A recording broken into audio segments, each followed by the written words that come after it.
നമസ്കാരം. ജീവശാസ്ത്ര വിഷയത്തിൽ മനുഷ്യ ശരീരം എന്ന സിലബസ് ഭാഗത്തെ അസ്ഥി വ്യവസ്ഥയെക്കുറിച്ചാണ് ഇന്ന് നമ്മൾ പഠിക്കാൻ പോകുന്നത്. വളരെ പ്രധാനപ്പെട്ട ഒരു ടോപ്പിക്കാണ് ഇത്. ഇതിൽ നിന്ന് തീർച്ചയായും പരീക്ഷയ്ക്ക് ചോദ്യങ്ങൾ പ്രതീക്ഷിക്കാം.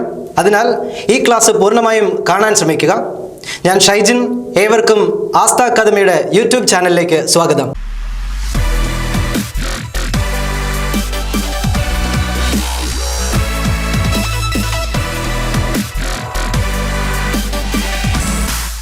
അസ്ഥി വ്യവസ്ഥയെക്കുറിച്ച് പഠിക്കുമ്പോൾ നമുക്ക് ആദ്യം പഠിക്കേണ്ട ഒരു വാക്കാണ് ഓസ്റ്റിയോളജി. എന്താ ഓസ്റ്റിയോളജി? അസ്ഥികളെക്കുറിച്ചുള്ള പഠനശാഖയുടെ പേരാണ് ഓസ്റ്റിയോളജി. അസ്ഥികളെക്കുറിച്ചുള്ള പഠനശാഖയുടെ പേര് ഓസ്റ്റിയോളജി. ഒപ്പം പഠിക്കേണ്ട മറ്റൊരു പേര് കൂടിയുണ്ട്, അതിൻ്റെ കൂടെ ചേർത്ത് പഠിക്കണം. പേര് ഓസ്റ്റിയോസൈറ്റ്സ്.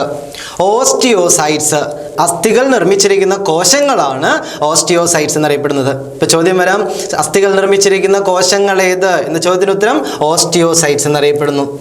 ഇനി മനുഷ്യ ശരീരത്തിലെ അസ്ഥികളുടെ ആകെ എണ്ണം 206 ആണ്. 206 അസ്ഥികൾ കൊണ്ടാണ് മനുഷ്യ ശരീരം നിർമ്മിച്ചിരിക്കുന്നത്. 206. അതൊരു മുതിർന്ന വ്യക്തിയുടെ ശരീരത്തിലെ അസ്ഥികളുടെ എണ്ണം. ഇതെല്ലാവർക്കും അറിയുന്ന, നിങ്ങൾക്ക് എല്ലാവർക്കും അറിയുന്ന തന്നെയാണ്. പിന്നെ അതിൽ തന്നെ ചോദിക്കാവുന്ന മറ്റൊരു ചോദ്യമുണ്ട്, ഒരു നവജാത ശിശുവിൻ്റെ ശരീരത്തിലെ അസ്ഥികളുടെ ആകെ എണ്ണം എത്ര? നവജാത ശിശുവിൻ്റെ ശരീരത്തിലെ അസ്ഥികളുടെ ആകെ എണ്ണം എത്രയത്? അത് 300 ആണ്. ഇനി അസ്ഥികളിൽ കാണപ്പെടുന്ന പ്രധാന സംയുക്തങ്ങൾ ഏതാന്ന് ചോദിച്ചാൽ അത് കാൽസ്യം ഫോസ്ഫേറ്റും കാൽസ്യം കാർബണേറ്റുമാണ്. പ്രധാന സംയുക്തം എന്ന് പറയുന്നത് കാൽസ്യം ഫോസ്ഫേറ്റ് ആണ്. ഇപ്പൊ ചോദ്യം ഇങ്ങനെ വരാം, അസ്ഥികളിൽ കാണപ്പെടുന്ന പ്രധാന സംയുക്തം ഏത്? ഓപ്ഷനിൽ കാൽസ്യം ഫോസ്ഫേറ്റ് എന്ന പേര് കാണും. Calcium phosphate. ആ പേര് പഠിക്കുമ്പോൾ തന്നെ അതിൽ നിന്നൊരു ചോദ്യം വീണ്ടും ഉണ്ടാക്കിയെടുക്കാം. ചോദ്യം ഇത്, മനുഷ്യന്റെ അസ്ഥികളിൽ ഏറ്റവും കൂടുതലായി കാണപ്പെടുന്ന ലോഹം ഏത്? മനുഷ്യ ശരീരത്തിലെ അസ്ഥികളിൽ കൂടുതൽ കാണപ്പെടുന്ന ലോഹം ഏത്? ലോഹം കാൽസ്യമാണ്. മനുഷ്യ ശരീരത്തിലെ അസ്ഥികളിൽ കൂടുതൽ കാണപ്പെടുന്ന ലോഹം കാൽസ്യമാണ്. ഇനി സംശയം തോന്നാവുന്ന, തെറ്റുവരാവുന്ന ഒരു ചോദ്യം കൂടി അതിലുണ്ട്. ചോദ്യം ഇത്, മനുഷ്യ ശരീരത്തിലെ അസ്ഥികളിൽ ഏറ്റവും കൂടുതൽ കാണപ്പെടുന്ന മൂലകം ഏത്? അത് കാൽസ്യമല്ല. ഏറ്റവും കൂടുതൽ കാണപ്പെടുന്ന മൂലകം എന്നറിയപ്പെടുന്നത് ഓക്സിജൻ ആണ്. അപ്പോൾ മനുഷ്യ ശരീരത്തിലെ അസ്ഥികളിൽ ഏറ്റവും കൂടുതൽ കാണപ്പെടുന്ന ലോഹം കാൽസ്യമാണ്. മനുഷ്യ ശരീരത്തിലെ അസ്ഥികളിൽ ഏറ്റവും കൂടുതൽ കാണപ്പെടുന്ന മൂലകം ഓക്സിജൻ ആണ്. ഇനി അതുപോലെ അസ്ഥികളുടെ നിർമ്മാണത്തിനും അസ്ഥികളുടെ വളർച്ചയ്ക്കും ആവശ്യം വേണ്ട ഒരു ജീവകമാണ് ജീവകം ഡി, വൈറ്റമിൻ ഡി. ചെറിയ ക്ലാസ്സിലൊക്കെ നിങ്ങൾ പഠിച്ചിട്ടുണ്ട് ജീവകം. ആ ജീവകം അസ്ഥികളുടെ എല്ലിൻ്റെയും പല്ലിൻ്റെയും ഒക്കെ ശരിയായ വളർച്ചയ്ക്ക് സഹായിക്കുന്ന ജീവകമാണ് വൈറ്റമിൻ ഡി. കാൽസിഫെറോൾ എന്ന ശാസ്ത്രീയ നാമത്തിൽ അറിയപ്പെടുന്ന ജീവകം വൈറ്റമിൻ ഡി എന്ന് പഠിച്ചിരുന്നു. ഒപ്പം പഠിച്ചൊരു കാര്യം, വൈറ്റമിൻ ഡിയുടെ അപര്യാപ്തത മൂലമുണ്ടാകുന്ന രോഗം പല PSC ക്വസ്റ്റ്യൻസിലും ചോദിച്ചിട്ടുണ്ട്. ഇപ്പോൾ റീസെൻ്റ് ആയിട്ടും ചോദിച്ച ചോദ്യമാണ്, വൈറ്റമിൻ ഡിയുടെ അല്ലെങ്കിൽ ജീവകം ഡിയുടെ അപര്യാപ്തത രോഗം ഏത്? പഠിച്ചതല്ലേ, കണ അഥവാ റിക്കറ്റ് എന്ന പേരിൽ അറിയപ്പെടുന്ന രോഗം. കണ അഥവാ റിക്കറ്റ് വൈറ്റമിൻ ഡിയുടെ അപര്യാപ്തത മൂലമുണ്ടാകുന്ന രോഗമാണ്. ഈ വൈറ്റമിൻ ഡിയുടെ അപര്യാപ്തത മൂലമുണ്ടാകുന്ന രോഗം കുട്ടികളിലാണ് ഉണ്ടാവാറുള്ളത്. കുട്ടികളിൽ കാണപ്പെടുന്ന രോഗമാണ് റിക്കറ്റ് അഥവാ കണ. കുട്ടികളുടെ ശരീരത്തിലെ നീളം കൂടിയ അസ്ഥികളായ കയ്യിലെയും കാലിലെയും ഒക്കെ അസ്ഥികൾ വളഞ്ഞ് വില്ലുപോലാകുന്ന രോഗമാണ് കണ എന്നറിയപ്പെടുന്നത്. അപ്പോൾ വൈറ്റമിൻ ഡി അസ്ഥികളിൽ കാണപ്പെടുന്ന ജീവകമാണ് വൈറ്റമിൻ ഡി എന്നറിയപ്പെടുന്നത്. അപ്പോൾ ഇതിൽ ഏകദേശം ഒരു ഐഡിയ നിങ്ങൾക്ക് കിട്ടിയല്ലോ. ഇനി നമുക്ക് മറ്റൊരു ഭാഗത്തേക്ക് വരാം. മറ്റൊരു ഭാഗം നമ്മൾ പഠിക്കുന്നു, നമ്മുടെ ശരീരത്തിലെ അസ്ഥികൾ 206 അസ്ഥികളുണ്ട്. ഈ അസ്ഥികൾ നമുക്ക് പ്രധാനമായി 2 വിഭാഗങ്ങളായിട്ട് വേർതിരിക്കാം. ഒന്ന് ആന്തരിക അസ്ഥികൂടമെന്നും ബാഹ്യാസ്ഥികൂടമെന്നും 2 വിഭാഗം. നമ്മൾ സാധാരണ പഠിക്കാറുള്ളത് അസ്ഥികൾ, ആന്തരിക അസ്ഥികൂടത്തിനെ കുറിച്ചായിരിക്കും കൂടുതൽ പഠിച്ചിട്ടുണ്ടാവുക. അതിൻ്റെ കൂടെ പഠിക്കേണ്ട മറ്റൊരു ഭാഗമാണ് ബാഹ്യാസ്ഥികൂടം എന്നൊരു ഭാഗം. ബാഹ്യാസ്ഥികൂടം ഡീറ്റെയിൽ ആയിട്ടൊന്നും പഠിക്കണമെന്നില്ല, എന്നാലും ഓർത്ത് വെക്കുക, ചോദ്യം വരാം. താഴെ പറയുന്നവയിൽ ബാഹ്യാസ്ഥികൂടത്തിൽ ഉൾപ്പെടുന്നത് ഏത്? അല്ലെങ്കിൽ താഴെ പറയുന്നവയിൽ ബാഹ്യാസ്ഥികൂടത്തിൽ ഉൾപ്പെടാത്തത് ഏത്? ഇങ്ങനെയുള്ള ചോദ്യങ്ങൾ വരാനുള്ള സാധ്യതയുണ്ട്. അപ്പം ബാഹ്യാസ്ഥികൂടത്തിൽ ഉൾപ്പെടുന്നത്, ഈവൻ മനുഷ്യന്റെ ശരീരത്തിലും ബാഹ്യാസ്ഥികൂടമുണ്ട്. ആന്തരികത്തിൽ മാത്രമല്ല പുറമേയും ബാഹ്യാസ്ഥികൂടവും കാണുന്നുണ്ട്. അതിനൊരു ഉദാഹരണം. ഇപ്പോൾ ചോദ്യം ഇങ്ങനെ, മനുഷ്യ ശരീരത്തിലെ ബാഹ്യാസ്ഥികൂടത്തിന് താഴെ പറയുന്നവയിൽ ഉദാഹരണം അല്ലാത്തത് ഏത് എന്നൊക്കെ ചോദ്യം വന്നു കഴിഞ്ഞാൽ പഠിച്ചു വെക്കണം. മനുഷ്യ ശരീരത്തിലെ ബാഹ്യാസ്ഥികൂടത്തിന് ഉദാഹരണമാണ് നമ്മുടെ നഖം, തലമുടി തുടങ്ങിയവയൊക്കെ. ഇപ്പൊ മനുഷ്യന്റെ ശരീരത്തിലെ ബാഹ്യാസ്ഥികൂടമാണ് നഖം, തലമുടി തുടങ്ങിയവ ഉദാഹരണം പറയാം. അതുപോലെ മറ്റ് ജീവജാലങ്ങളിലേക്ക് വന്ന ഇപ്പൊ നമ്മുടെ ആട്, പശു, എരുമ തുടങ്ങിയ ജീവജാലങ്ങളുടെയൊക്കെ ശരീരത്തിലെ ബാഹ്യാസ്ഥികൂടത്തിന് ഉദാഹരണം അവരുടെ കൊമ്പ്, കുളമ്പ് തുടങ്ങിയവയൊക്കെയാണ്. ഇപ്പൊ ബാഹ്യാസ്ഥികൂടം ഓർത്തിരിക്കുക. ബാഹ്യാസ്ഥികൂടത്തിൽ ഉൾപ്പെടുന്നതിന് നഖം, തലമുടി, കൊമ്പ്, കുളമ്പ് തുടങ്ങിയവയൊക്കെ ഉദാഹരണം പറയാവുന്നതാണ്. ഇനി നമുക്ക് അസ്ഥികളെ തരംതിരിക്കുന്ന രീതി. ആന്തരിക അസ്ഥികൂടത്തെ 2 വിഭാഗങ്ങളായിട്ട് നമുക്ക് വേർതിരിക്കാം. ആന്തരിക അസ്ഥികൂടത്തിനെ അക്ഷാസ്ഥികൂടം എന്നും അനുബന്ധാസ്ഥികൂടം എന്നും 2ആയിട്ട് വേർതിരിക്കാം. അക്ഷാസ്ഥികൂടം അഥവാ ആക്സിയൽ സ്കെലിറ്റൻ എന്നും അനുബന്ധാസ്ഥികൂടം അഥവാ അപ്പൻഡിക്കുലാർ സ്കെലിറ്റൻ എന്നും 2 വിഭാഗങ്ങളായിട്ട് തിരിക്കാം. അക്ഷാസ്ഥികൂടം എന്തിന്റെ അടിസ്ഥാനത്തിലായി ഈ 2 വിഭാഗങ്ങളായിട്ട് വേർതിരിച്ചെന്ന് ചോദിച്ചാൽ, ഒന്ന്, ശരീരത്തിലെ വളരെ ഇമ്പോർട്ടൻ്റ് ആയിട്ടുള്ള ആന്തരിക അവയവങ്ങളെ ആഘാതങ്ങളിൽ നിന്നും സംരക്ഷിക്കുന്ന അസ്ഥികൾ, അവരാണ് അക്ഷാസ്ഥികൂടത്തിൽ ഉൾപ്പെട്ടിരിക്കുന്നത്. അവയവങ്ങളെ പൊതിഞ്ഞു സൂക്ഷിക്കുന്ന അസ്ഥികളാണ് അക്ഷാസ്ഥികൂടത്തിൽ ഉൾപ്പെട്ടിരിക്കുന്നത്. അതേപോലെ അനുബന്ധാസ്ഥികൂടം ശരീരത്തിന്റെ ചലനവുമായി ബന്ധപ്പെട്ടിരിക്കുന്ന അസ്ഥികളാണ്. ശരീര ചലനവുമായി ബന്ധപ്പെട്ടിരിക്കുന്ന അസ്ഥികളാണ് അനുബന്ധാസ്ഥികൂടത്തിൽ ഉൾപ്പെട്ടിരിക്കുന്നത്. ഈ ചോദ്യമൊക്കെ നമ്മൾ നേരത്തെ പഠിക്കുന്ന ജീവൻ ഞാനാണെങ്കിലും ആദ്യകാലങ്ങളിലൊക്കെ പഠിച്ചുകൊണ്ടിരുന്നത് അസ്ഥികളുടെ ആകെ എണ്ണം എത്ര, 206, അങ്ങനെയുള്ള ചോദ്യങ്ങൾ മാത്രമേ ഉള്ളൂ. ഈ അസ്ഥികളെ 2ആയിട്ട് വേർതിരിക്കുന്നതൊന്നും പഠിച്ചിട്ടുണ്ടായിരുന്നില്ല. ഇപ്പൊ പഠിക്കേണ്ട ആവശ്യം വന്നു. കാരണം നമ്മുടെ SCERT സ്കൂൾ സിലബസിൽ ഈ ഭാഗങ്ങൾ ഉൾപ്പെടുത്തിയിട്ടുണ്ട്. അവരുടെ ടെക്സ്റ്റ് ബുക്കിൽ സ്പെസിഫൈ ചെയ്ത് വെച്ചിട്ടുണ്ട് അക്ഷാസ്ഥികൂടം, അനുബന്ധാസ്ഥികൂടം, അതിന്റെ എണ്ണം എത്രയാന്നുള്ള ഉത്തരങ്ങളൊക്കെ എഴുതി വെച്ചിട്ടുണ്ട്. അതിൽ നിന്ന് ചോദ്യങ്ങൾ വരുന്നുണ്ട്. ഇപ്പൊ റീസെന്റ് ആയിട്ട് PSCക്ക് ചോദിച്ചുകൊണ്ടിരിക്കുന്നുണ്ട്, അക്ഷാസ്ഥികൂടത്തിലെ അസ്ഥികളുടെ എണ്ണം എത്ര, അനുബന്ധാസ്ഥികൂടത്തിലെ അസ്ഥികളുടെ എണ്ണം എത്ര, ഇത്തരം ചോദ്യങ്ങളും വരുന്നുണ്ട്. അതുകൊണ്ട് തീർച്ചയായും ഈ ഭാഗവും പഠിച്ചിരിക്കണം. ഇനി അക്ഷാസ്ഥികൂടത്തിലെ അസ്ഥികളുടെ ആകെ എണ്ണം എത്ര? ചോദ്യം എത്രയാണ്? അത് 80 ആണ്. അക്ഷാസ്ഥികൂടത്തിലെ അസ്ഥികളുടെ ആകെ എണ്ണം 80 ആണ്. അക്ഷാസ്ഥികൂടത്തിന്റെ ധർമ്മം എന്താ? ആന്തരിക അവയവങ്ങളെ സംരക്ഷിക്കുക, ആഘാതങ്ങളിൽ നിന്നും സംരക്ഷിക്കുകയാണ് അക്ഷാസ്ഥികൂടത്തിന്റെ ജോലി. അപ്പൊ ഈ അക്ഷാസ്ഥികൂടത്തിൽ ഉൾപ്പെടുന്ന ഭാഗങ്ങൾ, അസ്ഥികൾ ഏതൊക്കെയാണെന്ന് പഠിക്കണം. PSCക്ക് ഒരു പക്ഷെ ചോദിക്കാം, താഴെ പറയുന്നവയിൽ അക്ഷാസ്ഥികൂടത്തിൽ ഉൾപ്പെടുന്ന അസ്ഥി ഏത്, അല്ലെങ്കിൽ താഴെ പറയുന്നവയിൽ അക്ഷാസ്ഥികൂടത്തിൽ ഉൾപ്പെടാത്ത അസ്ഥി ഏത്? ഇത്തരം ചോദ്യങ്ങൾ വരാം. അപ്പോൾ ഈ അക്ഷാസ്ഥികൂടത്തിൽ ഉൾപ്പെടുന്ന അസ്ഥികൾ ഏതൊക്കെയാണെന്ന് പഠിക്കാം. മനുഷ്യൻ എന്ന വ്യക്തി, അവൻ്റെ വളരെ ഇമ്പോർട്ടൻ്റ് ആയ അവയവങ്ങൾ ഏതൊക്കെയാണെന്ന് വെച്ചാൽ, ആദ്യം നിങ്ങളുടെ മനസ്സിലേക്ക് വരുന്നത്, ഒരു മനുഷ്യനെ മനുഷ്യനാക്കി മാറ്റുന്നത്, മറ്റു ജീവജാലങ്ങളിൽ വ്യത്യസ്തനാക്കുന്നത് അവൻ്റെ വിവേചന ബുദ്ധി, അവന് ഏറ്റവും വികാസം പ്രാപിച്ച മസ്തിഷ്കമാണ്. ആ മസ്തിഷ്കത്തിനെ, ആ തലച്ചോറിനെ പൊതിഞ്ഞു സൂക്ഷിക്കുന്ന അസ്ഥിയാണ് നമ്മൾ പഠിച്ചിട്ടുണ്ട്. മസ്തിഷ്കത്തെ സംരക്ഷിക്കുന്ന അസ്ഥി നിർമ്മിതമായ ആവരണം കപാലം അഥവാ ക്രേനിയം എന്ന പേരിൽ പഠിച്ചിട്ടുണ്ട്. മസ്തിഷ്കത്തെ സംരക്ഷിക്കുന്ന അസ്ഥി നിർമ്മിതമായ കപാലമാണ്. അത് ഉൾപ്പെടുന്ന തലയിലെ അസ്ഥികളൊക്കെ ഉൾപ്പെടുന്നത് അക്ഷാസ്ഥികൂടത്തിലാണ്. അപ്പൊ തലയിലെ അസ്ഥികൾ അക്ഷാസ്ഥികൂടത്തിൽ ഉൾപ്പെടുന്നു. മറ്റൊരു ഇമ്പോർട്ടൻ്റ് ആയ ഓർഗനാണ് ഹൃദയം, അതുപോലെ ശ്വാസകോശം. ഇത്തരം അവയവങ്ങളെ പൊതിഞ്ഞു സൂക്ഷിക്കുന്ന വാരിയെല്ലുകൾ എന്ന് വിളിക്കുന്ന ഭാഗം ഈ അക്ഷാസ്ഥികൂടത്തിൽ ഉൾപ്പെടുന്നു. ഇപ്പൊ വാരിയെല്ലുകൾ അക്ഷാസ്ഥികൂടത്തിൽ ഉൾപ്പെടുന്നു. പിന്നെ നമ്മുടെ റിഫ്ലക്സ് പ്രവർത്തനങ്ങളെ അടക്കം നിയന്ത്രിക്കുന്ന സുഷുമ്ന നാഡി, സുഷുമ്നയെ പൊതിഞ്ഞു സൂക്ഷിക്കുന്ന നട്ടെല്ല് ഉൾപ്പെടുന്നത് അക്ഷാസ്ഥികൂടത്തിലാണ്. അപ്പൊ അക്ഷാസ്ഥികൂടത്തിൽ നട്ടെല്ല് ഉൾപ്പെടുന്നു. പിന്നെ വാരിയെല്ലുകളെല്ലാം കൂടിച്ചേർന്ന് മുമ്പിൽ കൂടിച്ചേരുന്ന നമ്മുടെ മാറെല്ല് എന്ന് വിളിക്കുന്ന അസ്ഥിയുണ്ട്. സ്റ്റേർണം എന്ന ശാസ്ത്രീയ നാമത്തിൽ അറിയപ്പെടുന്ന മാറെല്ല് അക്ഷാസ്ഥികൂടത്തിൽ ഉൾപ്പെടുന്ന ഒരസ്ഥിയാണ്. പിന്നെ ഒരെണ്ണം കഴുത്തിൽ, ഈ തൊണ്ടയുടെ മുൻഭാഗത്ത് കാണപ്പെടുന്ന ഒരു അസ്ഥിയുണ്ട്. ഇതിന് ഹയോയിഡ് ബോൺ എന്നാണ് വിളിക്കുന്നത്. ഇത് ഉൾപ്പെടുത്തിയിരിക്കുന്നത് അക്ഷാസ്ഥികൂടത്തിൽ. അപ്പോൾ 5 ഭാഗങ്ങളാണ് അക്ഷാസ്ഥികൂടത്തിൽ ഉൾപ്പെട്ടിരിക്കുന്നത്. 1 തലയിലെ അസ്ഥികൾ, 2 വാരിയെല്ലിലെ അസ്ഥികൾ, 3 നട്ടെല്ലിലെ അസ്ഥികൾ, മാറെല്ലൊന്ന്, കഴുത്തിലെ 1, ഇത്രയും അസ്ഥികളാണ് അക്ഷാസ്ഥികൂടത്തിൽ ഉൾപ്പെട്ടിരിക്കുന്നത്. ഇനി മറ്റൊരു ചോദ്യം, താഴെ പറയുന്നവയിൽ അനുബന്ധാസ്ഥികൂടത്തിൽ ഉൾപ്പെട്ടിരിക്കുന്ന അസ്ഥി ഏത്? അല്ലെങ്കിൽ താഴെ പറയുന്നവയിൽ അനുബന്ധാസ്ഥികൂടത്തിൽ ഉൾപ്പെടാത്ത അസ്ഥി ഏത്? അങ്ങനെ ചോദിച്ചാൽ നമുക്ക് ആദ്യം അനുബന്ധാസ്ഥികൂടത്തിൽ ഉൾപ്പെട്ടിരിക്കുന്ന അസ്ഥികൾ ഏതൊക്കെയാണെന്ന് മനസ്സിലാക്കണം. ആദ്യം പഠിക്കാം. നമ്മുടെ ചലനവുമായി ബന്ധപ്പെട്ട അസ്ഥികളാണല്ലോ. കൈ ചലിക്കുന്നുണ്ട്. കൈ അനുബന്ധാസ്ഥികൂടത്തിലെ അസ്ഥികൾക്ക് ഉദാഹരണം പറയാവുന്നതാണ്. ഒരു കൈയിൽ തന്നെ 30 അസ്ഥികളുണ്ട്. 2 കൈയിലും ചേർന്ന് 60 അസ്ഥികൾ കൈയിലെ അസ്ഥികൾ അനുബന്ധാസ്ഥികൂടത്തിൽ ഉൾപ്പെട്ടിരിക്കുന്നു. പിന്നെ തോളെല്ല് എന്ന് വിളിക്കുന്ന ഭാഗം, തോളെല്ല് 2 ഉണ്ട്. ഒരു കോളർ ബോണും ഒരു ഷോൾഡർ ബോണും. അതാണ് ഈ തോളെല്ല് എന്ന് വിളിക്കുന്നത്. കോളർ ബോണ് ഫ്രണ്ടിൽ കാണപ്പെടുന്ന ഈ എല്ല്, ഷോൾഡർ ബോണ് പുറകിലുള്ള ഈ 2 അസ്ഥികൾ, ഇവിടെയുള്ള 2ഉം ഇവിടെയുള്ള 2ഉം 4 അസ്ഥികൾ. തോളെല്ലിലെ 4 അസ്ഥികൾ. അതുപോലെ ഇടുപ്പെല്ല്, ഹിപ്പ് ബോൺ എന്ന് വിളിക്കുന്ന ഇടുപ്പിലെ അസ്ഥികൾ 2 എണ്ണം. അതുപോലെ കാലില് 60 അസ്ഥികൾ കാലിലുണ്ട്. ഈ കാലിലെയും അസ്ഥികൾ ചേർന്നിരിക്കുന്നത് അനുബന്ധാസ്ഥികൂടത്തിലാണ്.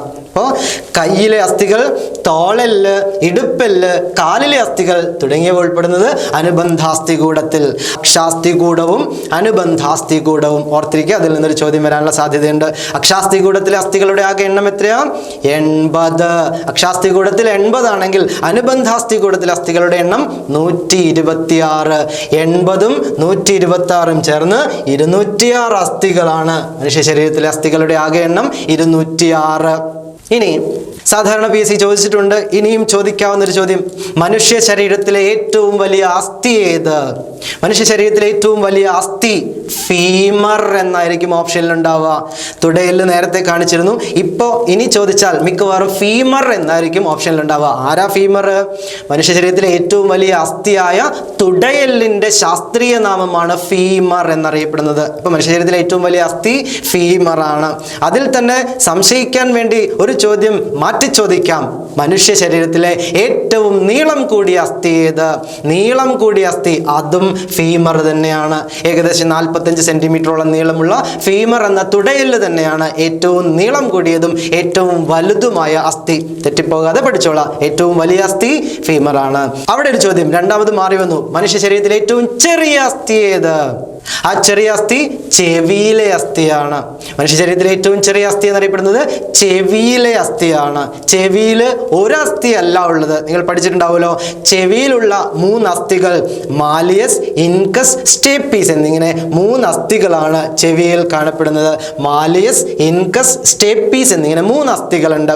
ഈ 3 അസ്ഥികളിൽ ചെറുതേതാന്ന് ചോദിച്ചു കഴിഞ്ഞാൽ അത് സ്റ്റേപ്പീസ് ആണ്. ക്വസ്റ്റ്യൻ 1 2 രീതിയിൽ ഓപ്ഷൻ വരാം. ക്വസ്റ്റ്യൻ എന്താ? മനുഷ്യ ശരീരത്തിലെ ഏറ്റവും ചെറിയ അസ്ഥി ഏത്? അതിൽ ഓപ്ഷനിൽ ചെവിയിലെ അസ്ഥി എന്ന് ഒരു പക്ഷേ കണ്ടേക്കാം. അതിന് പകരം അവർ കൊടുത്തിട്ടുണ്ടാവുക സ്റ്റേപ്പീസ് എന്നും ഉണ്ടാവാം. അപ്പൊ ഏതെങ്കിലും ഒരെണ്ണായിരിക്കും ഉണ്ടാവുക. അതിൽ കറക്റ്റായിട്ട് എഴുതിക്കൊള്ളാം.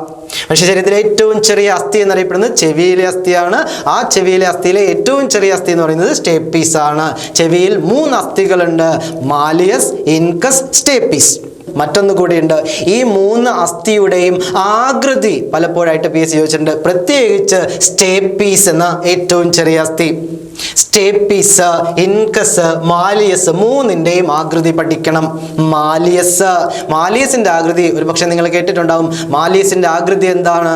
ചുറ്റികയുടെ ആകൃതിയാണ് മാലിയസിന്. ചുറ്റികയുടെ ആകൃതിയിൽ കാണപ്പെടുന്ന ചെവിയിലുള്ള അസ്ഥിയാണ് മാലിയസ്. PSCന്റെ ചോദ്യം ഇങ്ങനെ: താഴെ പറയുന്നവയിൽ ചുറ്റികയുടെ ആകൃതിയുള്ള അസ്ഥി ഏത് എന്ന ചോദ്യത്തിന് ഉത്തരം മാലിയസ്. ഉത്തരം എഴുതാം. രണ്ടാമത്തത് ഇൻകസ് എന്ന അസ്ഥി. ഇൻകസിന്റെ പ്രത്യേകത അതിന്റെ ഷേപ്പ് കൂടക്കല്ലിന്റെ ആകൃതിയിൽ എന്ന് പഠിക്കണം. കൂടക്കല്ലിന്റെ ആകൃതി അഥവാ ആൻവിൽ ഷേപ്ഡ് ആണെന്ന്. ആൻവിൽ ഷേപ്ഡ് ആണ് ഇൻകസിന്റെ ആകൃതി. മാലിയസ് ഹാമർ ഷേപ്ഡ് ആണ്, ചുറ്റികയുടെ ആകൃതിയിലാണ്. ഇൻകസിന്റെ ആകൃതി ആൻവിൽ ഷേപ്ഡ്, അതായത് കൂടക്കല്ലിന്റെ ആകൃതിയിൽ എന്ന് പഠിച്ചു വെക്കുക. അതുപോലെ സ്റ്റേപ്പീസിന്റെ ആകൃതി സ്റ്റിറപ്പ് ഷേപ്ഡ് ആണ്. സ്റ്റിറപ്പ് സിമ്പിൾ ആയിട്ട് പറയുകയാണെങ്കിൽ PSC ചോദിച്ചത് എന്താണെന്ന് വെച്ചാൽ, താഴെ പറയുന്നവയിൽ കുതിര സവാരിക്കാരന്റെ പാദധാരയുടെ ആകൃതിയിലുള്ള അസ്ഥി ഏത് എന്ന് ചോദിച്ചിരുന്നു. അത് സ്റ്റേപ്പീസ് ആണ്. കുതിര സവാരിക്കാരന്റെ പാദധാരയുടെ ആകൃതി അതല്ലെങ്കിൽ സ്റ്റിറപ്പ് ഷേപ്പിൽ കാണപ്പെടുന്ന അസ്ഥിയാണ് സ്റ്റേപ്പീസ്. ഇപ്പോ ചെവിയിലെ 3 അസ്ഥികൾ ഏകദേശം കിട്ടി: മാലിയസ്, ഇൻകസ്, സ്റ്റേപ്പീസ്. ഐഡിയ ഒന്നില്ലേ? ഇനി PSC സാധാരണ ചോദിക്കാറുണ്ട് അസ്ഥികളുടെ ശാസ്ത്രീയ നാമം. അസ്ഥികളുടെ ശാസ്ത്രീയ നാമം. ശാസ്ത്രീയ നാമം സയൻസുകാർ ഉപയോഗിക്കുന്ന ടെക്നിക്കൽ ടേം. PSC ഒരു പക്ഷേ ചോദിക്കാറുണ്ട്, നേരത്തെ ചോദിച്ചിട്ടുണ്ട്. പ്രത്യേകിച്ച് തുടയെല്ലിന്റെ ശാസ്ത്രീയ നാമം എന്ത്? നമ്മൾ നേരത്തെ പഠിച്ച ഫീമർ, തുടയെല്ല് ഫീമർ ആണ്. ഇത്തരം ശാസ്ത്രീയ നാമങ്ങൾ, ടെക്നിക്കൽ ടേംസ് ചോദിക്കാറുണ്ട്. അത് നമുക്ക് ഒന്ന് പരിചയപ്പെടാം. അത് നമുക്ക് മൂക്കിന്റെ പാലം എന്ന് വിളിക്കുന്ന മൂക്കിലെ അസ്ഥി ഉണ്ടല്ലോ, ആ മൂക്കിലെ അസ്ഥിയുടെ ശാസ്ത്രീയ നാമമാണ് എത്മോയിഡ് എന്നറിയപ്പെടുന്നത്. എത്മോയിഡ് മൂക്കിലെ അസ്ഥിയുടെ ശാസ്ത്രീയ നാമം. മൂക്കിന്റെ പാലം വഴക്കുണ്ടാക്കുന്ന സമയത്ത് പറയാറുണ്ടല്ലോ, ഇതിന്റെ മൂക്കിന്റെ പാലം ഇടിച്ച് തകർക്കും എന്നൊക്കെ പറയാറുണ്ടല്ലോ. ആ മൂക്കിന്റെ പാലത്തിന് വിളിക്കുന്ന പേരാണ് എത്മോയിഡ് എന്ന് വിളിക്കുന്നത്. ഇനിയിപ്പോ നിങ്ങൾ മൂക്കിന്റെ പാലം എന്ന് പറയരുത്, നിന്റെ എത്മോയിഡ് ഞാൻ ഇടിച്ച് തകർക്കൂട്ടോ എന്ന രീതിയിലൊക്കെ പറയാം. അപ്പൊ എത്മോയിഡ് എന്ന് വിളിക്കുന്നത് മൂക്കിന്റെ പാലത്തിന്റെ ശാസ്ത്രീയ നാമമാണ്, അല്ലെങ്കിൽ മൂക്കിന്റെ അസ്ഥിയുടെ ശാസ്ത്രീയ നാമം എത്മോയിഡ് എന്നറിയപ്പെടുന്നു. മറ്റൊരെണ്ണം മാൻഡിബിൾ. മാൻഡിബിൾ ആരാ? മാൻഡിബിള് കീഴ്ത്താടിയെല്ലാണ്. കീഴ്ത്താടിയെല്ല് തലയിൽ അല്ലെങ്കിൽ മനുഷ്യ ശരീരത്തിൽ തന്നെ സ്വതന്ത്രമായി ചലിക്കാൻ സ്വാതന്ത്ര്യമുള്ള ഒരേ ഒരു അസ്ഥി എന്ന് പറയുന്നത് മാൻഡിബിൾ ആണ്.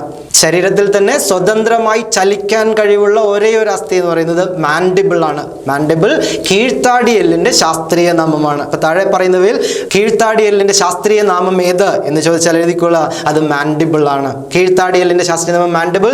ചലന സ്വാതന്ത്ര്യമുള്ള തലയിലെ അസ്ഥി സ്വതന്ത്രമായി ചലിപ്പിക്കാൻ കഴിവുള്ള മനുഷ്യ ശരീരത്തിലെ ഏക അസ്ഥി ഏത്? ഇതിനൊക്കെ ഉത്തരം മാൻഡിബിൾ പഠിക്കുക. മാൻഡിബിൾ കീഴ്ത്താടിയെല്ല്. അപ്പൊ മേൽത്താടിയെല്ലിന്റെ ശാസ്ത്രീയ നാമം എന്തായിരിക്കും? മേൽത്താടിയെല്ലിന്റെ ശാസ്ത്രീയ നാമം മാക്സില. മാക്സില മേൽത്താടിയെല്ല്. കൺഫ്യൂഷൻ വരണ്ട. മേലെയുള്ളത് മേലെ മാക്സിൽ, മാക്സില, മാക്സില മേൽത്താടിയെല്ല്. താഴെയുള്ളത് മാൻഡിബിൾ എന്ന ശാസ്ത്രീയ നാമത്തിൽ അറിയപ്പെടുന്നത്. മേൽത്താടിയെല്ല് മാക്സില, കീഴ്ത്താടിയെല്ല് മാൻഡിബിൾ. മറക്കാതെ പഠിച്ചു വെച്ചോളാം. പിന്നെ മറ്റൊരു അസ്ഥിയുടെ പേരാണ് ഹയോയിഡ് ബോൺ എന്ന് വിളിക്കുന്നത്. ഹയോയിഡ് ബോൺ അതാരാ? നേരത്തെ നമ്മൾ സംസാരിച്ചിരുന്നു, നമ്മൾ പറഞ്ഞിരുന്നു. ഹയോയിഡ് ബോൺ എന്ന് വിളിക്കുന്നത് തൊണ്ടയുടെ മുന്നിലുള്ള ഈ അസ്ഥിയുടെ പേരാണ് ഹയോയിഡ് ബോൺ. ഇവിടെ നിന്ന് നന്നായിട്ട് പ്രസ് ചെയ്ത് നോക്കിക്കഴിഞ്ഞാൽ ഒരു കട്ടിയുള്ള ഭാഗം കാണാൻ പറ്റും. അതാണ് ഹയോയിഡ് ബോൺ എന്ന് വിളിക്കുന്നത്. തൊണ്ടയുടെ മുമ്പിലുള്ള കഴുത്തിലെ അസ്ഥി എന്ന് വിളിക്കുന്ന ഹയോയിഡ് ബോൺ. ഹയോയിഡ് ബോണിനും ഒരു പ്രത്യേകതയുണ്ട്. സാധാരണ നമ്മുടെ ശരീരത്തിലുള്ള എല്ലാ അസ്ഥികളും ഫ്രീ ആയിട്ട് സ്വതന്ത്രമായിട്ട് കാണാറില്ല. ഒന്ന് മറ്റൊന്നിനോട് കൂടിച്ചേർന്ന രീതിയിലാണ് സാധാരണ കാണാറുള്ളത്. എന്നാൽ സ്വതന്ത്രമായി കാണപ്പെടുന്ന മറ്റ് അസ്ഥികളുമായിട്ട്, പ്രത്യേകിച്ച് ജോയിന്റുകൾ, സന്ധികളില്ലാത്ത ഒരു അസ്ഥിയാണ് ഈ ഹയോയിഡ് ബോൺ എന്ന് വിളിക്കുന്നത്. അപ്പൊ ചോദ്യം വരാം, മനുഷ്യ ശരീരത്തിൽ സ്വതന്ത്രമായി കാണപ്പെടുന്ന അസ്ഥി ഏത് എന്ന് ചോദിച്ചാൽ അത് ഹയോയിഡ് ബോൺ ആണ്. Hyoid bone. സന്ധികൾ ഏർപ്പെട്ടിട്ടില്ല, അവർ സ്വതന്ത്രമായി കാണപ്പെടുന്നു. ഹയോയിഡ് ബോൺ ഒരെണ്ണം. പിന്നെ അതുപോലെ മറ്റൊരെണ്ണം പഠിക്കാനുള്ളത് സ്റ്റേർണം എന്ന് വിളിക്കുന്നത്. വാരിയെല്ലുകൾ കൂടിച്ചേർന്ന് മുന്നിൽ കാണപ്പെടുന്ന ഒരു കഠാര പോലുള്ളൊരു അസ്ഥിയുണ്ട്, അതിൻ്റെ പേരാണ് സ്റ്റേർണം. മാറല്ല് എന്ന് വിളിക്കുന്നു. മാറല്ലിന്റെ ശാസ്ത്രീയ നാമമാണ് സ്റ്റേർണം എന്ന് വിളിക്കുന്നത്. ഇനി അടുത്തത് നമുക്ക് പഠിക്കുന്നത് ക്ലാവിക്കിൾ എന്ന അസ്ഥിയെ കുറിച്ചാണ്. ക്ലാവിക്കിൾ ആരാന്നറിയാമത്? ക്ലാവിക്കിൾ ഒരു ഷോൾഡർ ബോൺ ആണ്. നമ്മുടെ തോളല്ലാണ്. തോളല് രണ്ടെണ്ണം ഉണ്ട്, അതിലെ മുന്നിൽ കാണപ്പെടുന്ന അസ്ഥിയാണ് ക്ലാവിക്കിൾ. നിങ്ങൾക്കറിയാം, നിങ്ങൾക്ക് മുന്നിൽ തന്നെ കാണപ്പെടുന്ന, ഇവിടെ കാണപ്പെടുന്ന അസ്ഥിയാണ് ക്ലാവിക്കിൾ എന്നറിയപ്പെടുന്നത്. അതിൽ ചോദ്യം വരാൻ സാധ്യതയുള്ള ചോദ്യം ഇതാണ്, വളരെ രസകരമായൊരു ചോദ്യമാണ്. ബ്യൂട്ടി ബോൺ എന്നറിയപ്പെടുന്ന അസ്ഥി. ബ്യൂട്ടി ബോൺ എന്നറിയപ്പെടുന്ന അസ്ഥി ഏത്? അതാണ് ക്ലാവിക്കിൾ. ബ്യൂട്ടി ബോൺ എന്നാണ് അറിയപ്പെടുന്നത്. ബ്യൂട്ടി, സൗന്ദര്യം. ബ്യൂട്ടി ബോൺ എന്നറിയപ്പെടുന്നത് ക്ലാവിക്കിൾ ആണ്. അവിടെ ബ്യൂട്ടി ബോൺ പഠിച്ചതുപോലെ സംശയമുണ്ടാക്കുന്ന തരത്തിൽ മറ്റൊരു ചോദ്യം കൂടി വരാം. ചോദ്യം ഇതാണ്, ഫണ്ണി ബോൺ എന്നറിയപ്പെടുന്ന അസ്ഥി ഏത്? പക്ഷേ ശ്രദ്ധിക്കുക, അങ്ങനെ ഒരു ചോദ്യം വരില്ല. കാരണം ഫണ്ണി ബോൺ എന്നറിയപ്പെടുന്നത് ഒരു അസ്ഥിയല്ല. ഫണ്ണി ബോൺ എന്നറിയപ്പെടുന്നത് എന്താണെന്ന് ചോദിച്ചാൽ അതൊരു നാഡിയാണ്, നെർവാണ്. നമ്മുടെ സിൽവർ ഫിഷ്, ജെല്ലി ഫിഷ് തുടങ്ങിയവ മത്സ്യമല്ലല്ലോ, ഫിഷ് അല്ലല്ലോ, പക്ഷെ പേരങ്ങനെ വന്നല്ലേ. അതുപോലെ ഫണ്ണി ബോൺ എന്ന് പേര് കൊടുത്തു എന്ന് മാത്രമേ ഉള്ളൂ. അതൊരു നാഡിയാണ്. പേര് അൾനാർ നാഡി. അതുപോലെ ബ്യൂട്ടി ബോൺ എന്നറിയപ്പെടുന്നത് ക്ലാവിക്കിളാണ്. ഇപ്പൊ നമ്മൾ ക്ലാവിക്കിൾ പഠിച്ചതുപോലെ ക്ലാവിക്കിളിന്റെ കൂടെ ചേർന്ന് കാണുന്ന മറ്റൊരു അസ്ഥിയാണ് സ്കാപ്പുള. സ്കാപ്പുള അതാരാന്നറിയാമോ? ബാക്കിൽ കാണപ്പെടുന്ന, നമ്മുടെ കൈയുടെ ബാക്കിൽ കാണപ്പെടുന്ന ഒരു അസ്ഥിയാണ് സ്കാപ്പുള. അതും തോളെല്ല് തന്നെയാണ്. തോളെല്ല്, ഷോൾഡർ ബോൺ, തോളെല്ല്. ഫ്രണ്ടില് ക്ലാവിക്കിള്, പുറകില് സ്കാപ്പുള എന്ന അസ്ഥിയും കാണപ്പെടുന്നു. ഇനി അറ്റ്ലസ്, ആക്സിസ്. PSC പലപ്പോഴും ചോദിച്ചിട്ടുള്ള ഒരു ചോദ്യമാണ്. ഇനിയും ചോദിക്കാനും സാധ്യതയുള്ള ഒരു ഭാഗമാണ് അറ്റ്ലസും ആക്സിസും. ആരാ അറ്റ്ലസ്, ആരാ ആക്സിസ്? നമ്മുടെ നട്ടെല്ലിലെ ആദ്യത്തെ കശേരുവിൻ്റെ ശാസ്ത്രീയ നാമമാണ് അറ്റ്ലസ് എന്നറിയപ്പെടുന്നത്. നട്ടെല്ലിലെ ആദ്യത്തെ കശേരുവിൻ്റെ ശാസ്ത്രീയ നാമം എന്താണ്? അത് അറ്റ്ലസ് എന്നറിയപ്പെടുന്നു. നട്ടെല്ലിൻ്റെ ആദ്യത്തെ കശേരു, അതായത് നമ്മുടെ കഴുത്തിലെ അസ്ഥിയായിട്ട് നമുക്ക് കണക്കാക്കാം. നട്ടെല്ലിലെ ആദ്യത്തെ കശേരുവാണ് അറ്റ്ലസ് എന്നറിയപ്പെടുന്നത്. അറ്റ്ലസ് ആദ്യത്തെ കശേരുവാണെങ്കിൽ അതിനോട് ചേർന്ന് കാണുന്ന തൊട്ട് താഴെ കാണപ്പെടുന്ന രണ്ടാമത്തെ കശേരുവിൻ്റെ പേരാണ് ആക്സിസ്. നട്ടെല്ലിലെ രണ്ടാമത്തെ കശേരുവിൻ്റെ ശാസ്ത്രീയ നാമം ആക്സിസ്. നട്ടെല്ലിലെ ആദ്യത്തെ കശേരുവിൻ്റെ ശാസ്ത്രീയ നാമം അറ്റ്ലസ്. ആദ്യത്തെയും രണ്ടാമത്തെയും പഠിച്ചു. ഇനി അവസാനത്തെ കശേരുവിലേക്ക് വരാം. നട്ടെല്ലിലെ അവസാനത്തെ കശേരുവിൻ്റെ പേരാണ് കോസിക്സ്. ഒരു പക്ഷേ ചോദിക്കാൻ സാധ്യതയുള്ള മറ്റൊരു ചോദ്യം, ഇപ്പൊ അറ്റ്ലസ് ഒക്കെ ചോദിച്ചതുപോലെ, ഇപ്പൊ അറ്റ്ലസിൽ ചോദിച്ചത് അറ്റ്ലസ്, ആക്സിസ് തുടങ്ങിയവ എവിടെ കാണപ്പെടുന്ന അസ്ഥിയാണ്?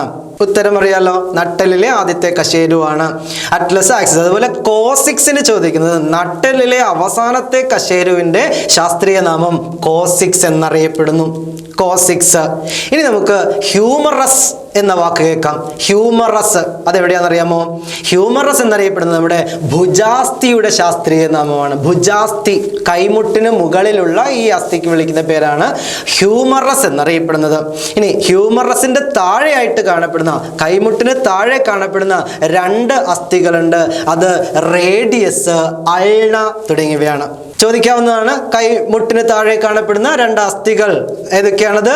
റേഡിയസും അൾണയുമാണ്. ഇപ്പൊ കിട്ടി ഹ്യൂമറസ്, റേഡിയസ്, അൾന, മൂന്ന് അസ്ഥികളായേ. ഇനി കൈയുടെ ഈ ഭാഗമുണ്ടല്ലോ, അതായത് നമ്മുടെ റിസ്റ്റ് വാച്ച് കെട്ടുന്ന ഭാഗം റിസ്റ്റ് എന്നാണ് അതിന് വിളിക്കുന്നത്. മലയാളത്തിൽ അതിനെ മണിബന്ധം എന്ന് വിളിക്കുന്നു. മണിബന്ധത്തിലെ അസ്ഥികളുടെ ശാസ്ത്രീയ നാമമാണ് കാർപ്പൽ എന്ന് വിളിക്കുന്നത്. മണിബന്ധത്തിലെ അസ്ഥികളുടെ ശാസ്ത്രീയ നാമം കാർപ്പൽ. ഏകദേശം 8ഓളം അസ്ഥികൾ ഈ കാർപ്പലുണ്ട്. 8 അസ്ഥികൾ റിസ്റ്റില്. അതുപോലെ മെറ്റാകാർപ്പൽ എന്നറിയപ്പെടുന്ന വാക്ക് കേട്ടോളൂ, അത് കൈപ്പത്തിയിലെ അസ്ഥികളാണ്. കൈപ്പത്തിയിൽ കാണപ്പെടുന്ന അസ്ഥികളാണ് മെറ്റാകാർപ്പൽ. അപ്പോൾ ഹ്യൂമറസ് കിട്ടി, റേഡിയസ് കിട്ടി, അൾന കിട്ടി, കാർപ്പൽ എന്ന പേര് കിട്ടി, മെറ്റാകാർപ്പൽ എന്ന പേര് കിട്ടി. ഇനി അവസാനത്തത് വിരലിലെ അസ്ഥികൾ.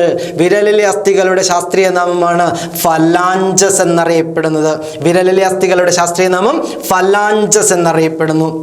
ഇനി നമ്മൾ നേരത്തെ പഠിച്ചു മനുഷ്യ ശരീരത്തിലെ ഏറ്റവും വലിയ അസ്ഥി എന്ന് വിളിക്കുന്നത് ഫീമർ ആണ്, തുടയെല്ലാണ്. തുടയെല്ലാണ് മനുഷ്യ ശരീരത്തിലെ ഏറ്റവും വലുതും നീളം കൂടിയതുമായ അസ്ഥി എന്നറിയപ്പെടുന്നത് ഫീമർ ആണ്. ഫീമർ കഴിഞ്ഞാൽ ഫീമറിനെ തൊട്ട് താഴെ കാണപ്പെടുന്നു. PSC പലപ്പോഴും ചോദിച്ചിട്ടുള്ളത്, ഇനി ഒരു പക്ഷെ ചോദിക്കാവുന്നതുമായ ഒരു ചോദ്യം, മുട്ടുചിരട്ടയുടെ ശാസ്ത്രീയ നാമം എന്താ? മുട്ടുചിരട്ടയുടെ ശാസ്ത്രീയ നാമം കേട്ട് പരിചയമുള്ളതല്ലേ? പാറ്റല്ല. പാറ്റല്ല മുട്ടുചിരട്ടയുടെ ശാസ്ത്രീയ നാമമാണ് പാറ്റല്ല. മുട്ടുചിരട്ടയുടെ ശാസ്ത്രീയ നാമം എന്താ? പാറ്റല്ല എന്ന പേരിൽ അറിയപ്പെടുന്നു. അപ്പൊ ഫീമർ കിട്ടി, തൊട്ട് താഴെ പാറ്റല്ല കിട്ടി. കാൽമുട്ടിന് താഴേക്കുള്ള രണ്ട് അസ്ഥികൾ ഓർത്തിരിക്കാം, അത് ടിബിയയും ഫിബുലയുമാണ്. ടിബിയ, ഫിബുല എന്നിവയാണ് കാൽമുട്ടിന് താഴെയുള്ള രണ്ട് അസ്ഥികൾ. ഓർത്തിരിക്കുക, ടിബിയ, ഫിബുല. മാറിപ്പോരുത്. റേഡിയസ്, അൾന കയ്യിൽ കാണപ്പെടുന്ന അസ്ഥിയാണെങ്കിൽ ടിബിയ, ഫിബുല കാലിൽ കാണപ്പെടുന്ന രണ്ട് അസ്ഥികളാണ്. PSCക്ക് ചോദിക്കാം. ഈ രണ്ടും തന്നിട്ട് ഓപ്ഷൻ അങ്ങോട്ടും ഇങ്ങോട്ടും കൺഫ്യൂഷൻ ആവാതിരിക്കാൻ വേണ്ടി ശ്രദ്ധിക്കുക. റേഡിയസ്, അൾന കയ്യിലുള്ള രണ്ട് അസ്ഥികളാണെങ്കിൽ ടിബിയ, ഫിബുല കാലിൽ കാണപ്പെടുന്ന രണ്ട് അസ്ഥികളാണ്. ഇനി കാലിലെ ടിബിയ, ഫിബുല കഴിഞ്ഞ് താഴേക്ക് എത്തിയാൽ നമ്മുടെ കണങ്കാൽ എന്ന് വിളിക്കുന്ന ഭാഗം ഉണ്ടല്ലോ, ആംഗിൾ ബോൺ എന്ന് വിളിക്കുന്നത് കണങ്കാലിലെ ഭാഗം. ആംഗിൾ ബോണിനെ വിളിക്കുന്ന പേര് ടാർസൽ എന്നാണ്. കണങ്കാലിലെ അസ്ഥിയുടെ പേര് ടാർസൽ എന്നറിയപ്പെടുന്നു. പേര് മറക്കണ്ട, ടാർസൽ. ടാർസൽ കഴിഞ്ഞാൽ കാൽപത്തിയിലേക്ക് വന്നാൽ കാൽപത്തിയിലെ അസ്ഥികളുടെ പേരാണ് മെറ്റാടാർസൽ എന്നറിയപ്പെടുന്നത്. മെറ്റാടാർസൽ കാൽപത്തിയിലെ അസ്ഥി. പിന്നീട് കാലിലെ വിരലുകളാണ്. കാൽ വിരലുകളുടെ പേരും ഫലാഞ്ചസ് എന്ന് തന്നെയാണ്. കൈവിരലിലെ പേര് തന്നെയാണ് കാൽവിരലിലും ഫലാഞ്ചസ് എന്ന ശാസ്ത്രീയ നാമത്തിൽ അറിയപ്പെടുന്നു. ഇപ്പോൾ അസ്ഥികളുടെ ശാസ്ത്രീയ നാമത്തിൽ ഏകദേശം ഒരു ഐഡിയ കിട്ടി. ഇതൊക്കെ ഒന്ന് പഠിച്ചു വെക്കുക. ഇതിലേതെങ്കിലും ഒരെണ്ണം ചോദിക്കാനുള്ള സാധ്യതയുണ്ട്. ഇതെല്ലാം വലിയ വാക്കുകളായിട്ട് കണക്കാക്കേണ്ട. കോസിക്സ്, ഹ്യൂമറസ് എന്നൊക്കെ വാക്കുകൾ കേൾക്കുമ്പോൾ പേടിക്കൊന്നും വേണ്ട. ഇതൊക്കെ നിങ്ങളുടെ ശരീരത്തിൽ തന്നെ കാണപ്പെടുന്ന അസ്ഥികളാണ്. ഇതൊക്കെ നിങ്ങൾക്ക് ഉപകാരമുള്ളതുമാണ്. അപ്പം അതുകൊണ്ട് ആ വാക്കുകൾ മാത്രം ഒന്ന് പഠിക്കാൻ വേണ്ടി ശ്രമിക്കുക. തുടരെ പഠിച്ച് പോകുമ്പോൾ വാക്കുകളൊക്കെ ഹൃദയസ്ഥമായിക്കോളും. കൂടുതൽ വായിക്കാൻ വേണ്ടി ശ്രമിക്കാം. ഇനി മറ്റൊരു ഭാഗത്തേക്ക് വരാം. തരുണാസ്ഥി അഥവാ കാർട്ടിലേജ് എന്ന് വിളിക്കുന്ന ഒരു ഭാഗമുണ്ട്. തരുണാസ്ഥി എന്ന വാക്ക് നിങ്ങൾ കേട്ടിട്ടുണ്ടോ? തരുണാസ്ഥി എന്താണ്? തരുണാസ്ഥി രണ്ട് അസ്ഥികൾ കൂടിച്ചേരുന്ന ഭാഗം പഠിച്ചിട്ടുണ്ടാവും. സന്ധി, അസ്ഥി സന്ധി എന്ന് പഠിച്ചിട്ടുണ്ട്. ഈ അസ്ഥികൾ ഒന്നിനോടൊന്ന് ചേരുന്ന ആ ഭാഗത്തെ സന്ധികൾ അങ്ങോട്ടും ഇങ്ങോട്ടും എല്ലുകൾ ഇളക്കുമ്പോൾ ഒരു പക്ഷേ ഘർഷണം വരികയോ അവിടെ തേയ്മാനം വരാനോ സാധ്യതയുണ്ട്. ഈ സാധ്യതയെ ഒഴിവാക്കാൻ വേണ്ടി അവിടെ കാണപ്പെടുന്ന മറ്റൊരു തരം അസ്ഥിയാണ് തരുണാസ്ഥി എന്നറിയപ്പെടുന്നത്. അത് വളരെ സോഫ്റ്റ് ആണ്, നമ്മുടെ അസ്ഥികൾ പോലെ കട്ടിയുള്ളതല്ല, വളരെ സോഫ്റ്റ് ആണ്. സോഫ്റ്റ് ആവാനുണ്ടായ കാരണം അതിൽ കാൽസ്യം, ഫോസ്ഫറസ് പോലുള്ള ധാതുക്കളുടെ അളവ് കുറവായതുകൊണ്ടാണ്. അപ്പോൾ കാൽസ്യം, ഫോസ്ഫറസ് തുടങ്ങിയ ധാതുക്കളുടെ അളവ് കുറവായതുകൊണ്ടാണ് കാഠിന്യം കുറഞ്ഞു പോയത്. അപ്പോൾ കാഠിന്യമില്ലാത്തൊരു തരം അസ്ഥിയാണ് തരുണാസ്ഥി എന്നറിയപ്പെടുന്നത്. അസ്ഥി സന്ധികളിലാണ് സാധാരണ കൂടുതലായിട്ട് കാണാറുള്ളത്, എന്നാൽ അല്ലാതെയും കാണുന്നുണ്ട്. നിങ്ങളുടെ ചെവിക്കുട നോക്കിക്കോളാം. ചെവിക്കുട ഏറ്റവും പുറമെയുള്ള ഭാഗമല്ലേ? താഴെ ഭാഗം സ്ത്രീകളാണെങ്കിൽ കമ്മലിടുന്ന ഭാഗം അത് വളരെ സോഫ്റ്റ് ആണ്, അത് സ്കിന്ന് മാത്രമേ ഉള്ളൂ. എന്നാൽ മേലെ ഭാഗത്തേക്ക് എത്തിക്കഴിഞ്ഞാൽ കുറച്ച് കട്ടിയുള്ളൊരു ഭാഗമുണ്ട്. ഈ കട്ടിയുള്ള ഭാഗത്തിന് കാരണം കാർട്ടിലേജ് എന്ന തരുണാസ്ഥി നിർമ്മിതമായ ഭാഗമാണ് ഈ ചെവിക്കുട. ഇപ്പൊ ചെവിക്കുട കാർട്ടിലേജ് കൊണ്ട് നിർമ്മിച്ചിരിക്കുന്നു. അതുപോലെ ശ്വാസം ഉള്ളിലേക്ക് എടുത്ത് ശ്വാസകോശത്തിലേക്ക് പോകുന്ന ട്രക്കിയ എന്ന് വിളിക്കുന്ന വിൻഡ് പൈപ്പ് ഉണ്ടല്ലോ, ശ്വാസനാളം നിർമ്മിച്ചിരിക്കുന്നതും തരുണാസ്ഥി കൊണ്ടാണ്. അപ്പൊ നമ്മുടെ ശരീരത്തിൽ തരുണാസ്ഥികളുണ്ട്. എന്നാൽ ചില ജീവികളുടെ ശരീരത്തിൽ തരുണാസ്ഥി മാത്രമേ ഉള്ളൂ. തരുണാസ്ഥി നിർമ്മിതമായ അസ്ഥി വ്യവസ്ഥയുള്ള ജീവജാലങ്ങളും ഭൂമിയിലുണ്ട്. അതിനൊരു ഉദാഹരണം PSCക്ക് ചോദിക്കാവുന്നതാണ്. താഴെ പറയുന്നവയിൽ തരുണാസ്ഥി നിർമ്മിതമായ അസ്ഥി വ്യവസ്ഥയുള്ള ജീവിക്ക് ഉദാഹരണം. മിക്കവാറും ഓപ്ഷനിൽ കാണുന്ന ജീവിയുടെ പേര് തിരണ്ടി എന്നാണ്. തിരണ്ടി എന്ന മത്സ്യം അവരുടെ ശരീരത്തിൽ തരുണാസ്ഥികൾ കൊണ്ടാണ് അസ്ഥി വ്യവസ്ഥ നിർമ്മിച്ചിരിക്കുന്നത്. അല്ലെങ്കിൽ കാണാവുന്ന ഒരു ജീവി സ്രാവ്. അപ്പോൾ തരുണാസ്ഥി നിർമ്മിതമായ അസ്ഥി വ്യവസ്ഥയുള്ള രണ്ട് ജീവികൾ ഓർത്തിരിക്കുക. ഒന്ന് സ്രാവ്, ഒന്ന് തിരണ്ടി. മറന്നു പോകേണ്ട, ഒരു പക്ഷേ ചോദിക്കാവുന്ന ചോദ്യമാണ്. ഇനി മറ്റൊരു ഭാഗത്തേക്ക് വന്നാൽ അത് അസ്ഥി മജ്ജ എന്ന ഭാഗമാണ്. അസ്ഥി മജ്ജ കേട്ട് പരിചയമുണ്ടല്ലോ. അസ്ഥി മജ്ജ സയൻസ് അല്ലെങ്കിൽ ഇംഗ്ലീഷ് അതിനെ ബോൺ മാരോ എന്നാ വിളിക്കുക. ബോൺ മാരോ കാണപ്പെടുന്നത് എവിടെയാ? അസ്ഥിയുടെ ഉള്ളിൽ. അസ്ഥി പൊട്ടിച്ച് നോക്കിയാൽ അതിൻ്റെ ഉള്ളിൽ കാണപ്പെടുന്ന നല്ല പൾപ്പി ആയിട്ടുള്ള ഒരു ഭാഗമുണ്ട്, അതാണ് അസ്ഥി മജ്ജ. ഇപ്പൊ ഈ അസ്ഥി മജ്ജനെ ഇവിടെ പറയാൻ കാരണം അസ്ഥിക്കുള്ളിൽ കാണപ്പെടുന്ന ഭാഗമാണ് അസ്ഥി മജ്ജ. ഈ അസ്ഥി മജ്ജയിൽ വെച്ചാണ് രക്തകോശങ്ങളായ RBC, WBC, അതായത് നമ്മുടെ അരുണരക്താണുക്കളും ശ്വേതരക്താണുക്കളും ഒക്കെ നിർമ്മിക്കുന്നത്. അരുണരക്താണുക്കളും ശ്വേതരക്താണുക്കളും ഒക്കെ നിർമ്മിക്കുന്നത് അസ്ഥി മജ്ജയിൽ വെച്ചാണ്. അപ്പൊ അസ്ഥി മജ്ജയും പഠിക്കേണ്ട ഒരു ഭാഗം അവിടെ നിന്ന് ചോദ്യം വരാവുന്നതാണ്. അസ്ഥി മജ്ജയുടെ അളവ് കുറയുകയോ അല്ലെങ്കിൽ അതിന്റെ പ്രവർത്തനം നിലയ്ക്കുകയോ ഒക്കെ ചെയ്തു കഴിഞ്ഞാൽ രക്തകോശത്തിലെ എണ്ണത്തിൽ കുറവോ കൂടുതലോ ഒക്കെ വരാനുള്ള സാധ്യതയുണ്ട്. അരുണരക്താണുക്കളുടെ ശ്വേതരക്താണുക്കളുടെ എണ്ണം കൂടിയാലും കുറഞ്ഞാലും ഉണ്ടാകുന്ന രോഗങ്ങളൊക്കെ നമുക്ക് പിന്നീട് പഠിക്കാം. അപ്പൊ ഇത്രയും കാര്യങ്ങളാണ് ഇന്നത്തെ ക്ലാസ്സിൽ നമ്മൾ ഡിസ്കസ് ചെയ്ത് നമ്മൾ പഠിച്ചത്. ഇതിന്റെ കൂടെ ഒരു ചെറിയ ഭാഗം കൂടി ചേർക്കാനുണ്ട്. സന്ധികൾ എന്ന് വിളിക്കുന്ന ഭാഗം അടുത്ത ക്ലാസ്സിൽ, അതായത് പേശികൾ പഠിക്കുന്ന ഭാഗത്ത് അത് ഉൾപ്പെടുത്താം. ഇന്നത്തെ ക്ലാസ് നിങ്ങൾക്ക് ഇഷ്ടപ്പെട്ടുവെങ്കിൽ ലൈക്ക് ചെയ്യുക, ഷെയർ ചെയ്യുക, കമന്റ് ചെയ്യുക. ഈ ചാനൽ ആദ്യമായിട്ട് കാണുന്നവരാണെങ്കിൽ സബ്സ്ക്രൈബ് ചെയ്യുക. എല്ലാവർക്കും നല്ലത് വരട്ടെ. നന്ദി.